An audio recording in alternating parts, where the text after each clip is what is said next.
Hello everyone, and welcome to Speech.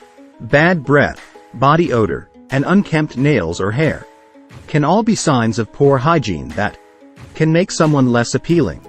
Additionally, negativity and complaining can also make someone seem less attractive. People who are always talking about their problems or criticizing others can be seen as unattractive and difficult to be around. Similarly, being rude or disrespecting others is not an attractive trait, as it shows a lack of empathy and consideration for others. Lastly, being overly dependent or clingy can also be a turn-off for many people, as it can make them feel suffocated or trapped. Balancing independence and emotional intimacy is a key factor in maintaining healthy and attractive relationships. In today's video, we are going to learn about what are those habits that might make you seem unattractive. Some days you just don't feel like being social. Like, at all. Your coworkers or school friends invite you to hang out, and you come up with an excuse and run home. Maybe the introvert in you is having an extra hard day, or you just want to watch Netflix by yourself, and that's totally fine. But what if it happens too often? Social psychology suggests that avoiding spending time with others is not a good strategy if you'd like to be attractive. According to the mere exposure effect, we tend to prefer things we see often. In a classic 1992 experiment, students who attended class more often were more liked by their colleagues simply because they were seen more often. There's also the principle of proximity liking. It means that we tend to become fond of others when we have repeated contact with them.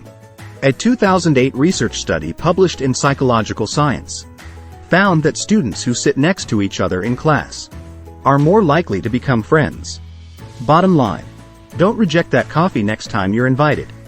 Being confident is certainly something to strive for, but being overly confident, maybe not so much. Psychotherapist Richard Jolson said in an article for Psychology Today that we tend to think of people who boast as arrogant, self-preoccupied, or even insecure. So if you can't stop talking about your achievements or success, you may unintentionally come off as full of yourself. A 2014 study published in the Journal of Positive Psychology had two groups of people read descriptions of hypothetical students. Some descriptions were confident, but humble. For example, I'm a pretty good student, but not a bookworm. Other people say, I'm smart, but I don't like the attention. And others shown a bit of a boasting vibe. I'm really good student and pretty smart, but definitely not a nerd or bookworm. I guess it just comes naturally. Later in the experiment, participants showed greater interest in starting a relationship with students whose descriptions appeared more humble. So make sure you don't brag too much in front of others. 2 a.m. Club. Is your nighttime routine consist of scrolling through TikTok or watching YouTube videos until 2 a.m., then trying to silently make popcorn, followed by a few episodes of your favorite show? If this sounds like you, you should maybe rethink this habit. Research published in the journal BMJ in 2010 investigated the attractiveness of sleep-deprived individuals. The researchers took photos of two groups of people, those who'd slept for 8 hours the night before, and the sleep-deprived one who hadn't slept in 31 hours. Participants of the study then had to rate those photos. As expected, they rated the sleep-deprived people as looking less healthy and less attractive. It seems like skimping on sleep won't get you that date. Glass half empty. We all get sucked into a state of pessimism from time to time. Talking about how you feel can make you feel relieved in a way. But, is this habit viewed as attractive? Well, not so much. In 2007, German researchers developed a study in which they had participants listen to some tape-recorded conversations. The tapes had optimistic, realistic, and pessimistic people talking about how they were dealing with stressful situations. After listening, participants filled out a questionnaire in which they evaluated the personality and attractiveness of the people they listened to. The results showed that if they listened to optimistic and realistic people, they viewed them much more favorably than pessimistic ones. So even if you're not the most optimistic and cheerful person, landing a balance between black and white by being at least realistic could make you seem more attractive than simply indulging in negativity.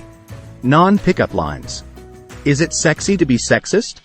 And this is how researchers named their 2020 study published in the Journal of Personal Relationships. And the answer? It's a clear no. The study showed that sexist humor, when directed to the opposite gender, comes off as unattractive and even aggressive. Even if you don't mean it in a bad way. Joking about gender stereotypes or gender roles can make the other person roll their eyes, cringe, and try to get as far away from you as possible. That doesn't mean you shouldn't ever joke, of course. Just make sure your jokes are tasteful and not hurting any group of people. Do you recognize some of these behaviors in yourself? If you do, don't worry. Every day is a new opportunity to learn and grow. Changing some unattractive and unhealthy habits might draw others towards you. But most importantly, it would make you feel great in your own skin. And remember, no matter what, psych thinks you're a real treat. And don't ever forget, you matter. Thank you for watching Speech. If you enjoyed this video, make sure you subscribe for more. And see you in the next videos.